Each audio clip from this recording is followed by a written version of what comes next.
everybody, JC here with another TNINews video. Now we've got a lot to cover today, but before we get into the news, I just wanted to update you guys on things going on this week. The big thing is this weekend is going to be the Hasbro convention called Hascon. This is the first year Hasbro's holding this convention, so I don't know 100% what to expect from it. I do expect there to be some product reveals for both Star Wars, Transformers, and Marvel Legends. So all three of their major brands, action figure brands, I do expect there to be some news reveals. They are having actual brand panels for all three, and that will take place on Friday. The first one is the Transformer panel, which I believe takes place at 11:30 a.m. Eastern Time, and then the Star Wars panel is in the middle of the day, I think around 12:30, and then the final panel will be the Marvel/Marvel Legends panel, which will take place at 5:30 p.m. Eastern Time. So definitely be sure to tune into the sites tformers.com, marvelousnews.com, and JediInsider.com, and even TNI for the latest happenings from that convention. I'm personally going to be heading there. I'm driving there. I'm leaving tomorrow. It's about a 7-hour drive, so it is kind of a long trek to get up there, but I'll be heading out there for the weekend. So again, be sure to check the sites. I'll get some videos. I'm thinking about doing, since I'm driving and it's about a 7-hour drive, I figure there's going to be a lot of stores that I can stop at to check out for new action figures and stuff. So I might throw together some kind of toy hunt video, which I probably wouldn't get posted until Friday, if I do end up doing that. If you think that's a cool idea, let me know in the comment section. And then Friday, I will probably late Friday try and get a video with Hascon, whatever is revealed at Hascon for that day. I'll try and get up either Friday night or Saturday morning. So be sure to check that as well here on YouTube.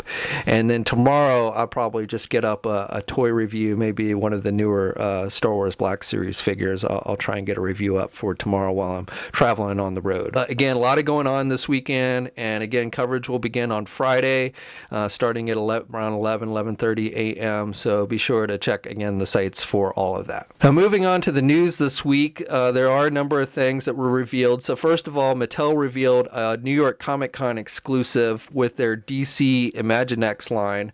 So if you're not familiar, these are the smaller figures and such that are geared for much younger kids, but this is actually, you know, I guess they're trying to reach adult collectors with this as well.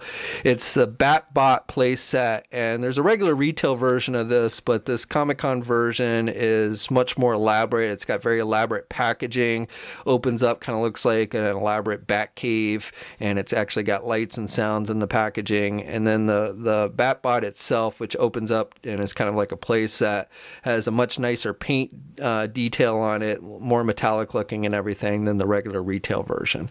Now this set has a bit of a hefty price. It's going to cost $250 and is pretty limited. It's going to be limited to 300 pieces, and they say there's this lottery that's going to be taking place that you can sign up for, and they say if you sign up for the lottery, you'll be guaranteed to be able to purchase one.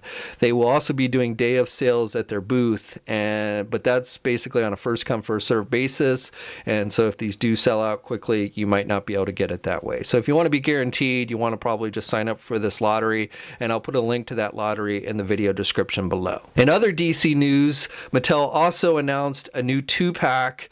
This is a Flash Multiverse 2-pack featuring a movie figure of Flash as well as a comic book version, and this set is called From Page to Screen, meaning, you know, the pages of a comic book to the movie screen. And the cool thing about this set is, you're getting a comic book version of Flash in the Multiverse line, and then the movie version actually is pretty nice. Looks nicer than the regular release version because you get speed effects. Both figures come with speed effects. The comic book Flash comes with yellow speed effects, and the movie version comes with blue speed effects, and both figures also come with little mini diorama figure stands. But then the movie figure also comes with an extra pair of hands and then an unmasked head sculpt, which actually, you may be not 100% dead on to the actor, but doesn't actually look too bad to me.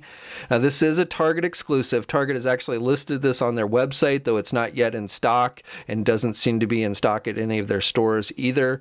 But this is going to be a Target exclusive, and it's going to cost $40. I don't have an exact release date on when it's, you know, we're going to see it on shelves. I'm guessing since it is up on their website now, probably within the month.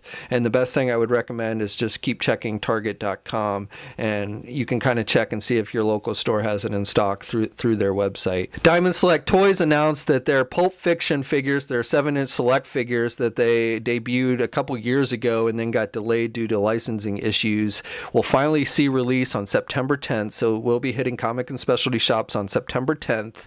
And they released some package images for the first 3 figures in the wave. So just to recap, this wave is going to include Butch, Jules, and Marcellus Wallace. Now, a lot of you always ask, are we going to see Vincent Vega? And I can't say 100% sure, but there have definitely been hints that Vincent would be coming in the second wave, assuming there is still a second wave coming, since it did take so long for the first wave. And I assume if these sell well, they probably will still push forward with a second wave. But I think, again, there's probably, I can't 100% confirm it, but I think there's a decent chance Vincent will see release eventually. But again, this first wave will hit comic and specialty shops in just a couple weeks on September 13th. Tamasi Nations released some official images for their SH Figuarts Street Fighter Akuma figure recently. Now, we saw this figure at San Diego Comic-Con back in July, but now we're getting official images. This figure is going to be released in February, and the figure is going to come with, looks like, a couple different head sculpts and multiple pair of hands, and then energy effect for his video game move. So if you're into these Street Fighter SH Figuarts figures, you'll probably want to check that one out. And it is up for pre-order currently at places like Big Bad Toy Store. Now, moving on to Marvel stuff, Mezco has announced a couple New York Comic Con exclusives for themselves with the 112 Collective line.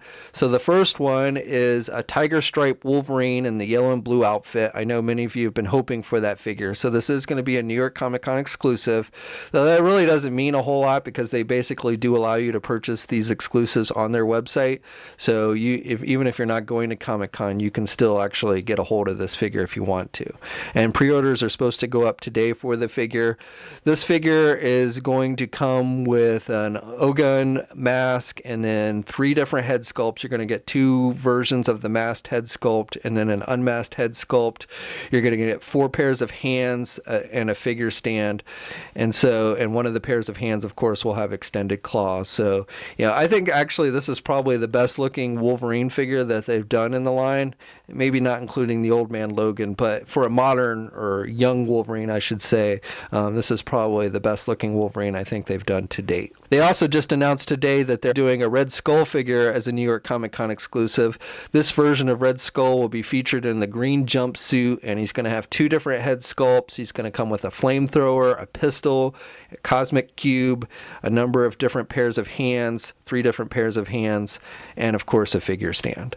And again, that one will also be available on their website. You can pre-order it now if you're not attending the convention. And then finally, I wanted to share with you guys, I told you about this last week, the Sasquatch Marvel Legends Build-A-Figure. This is going to be the Build-A-Figure for the upcoming Deadpool wave that Hasbro first announced at San Diego Comic-Con. We now have an official image of that Sasquatch figure to show you guys.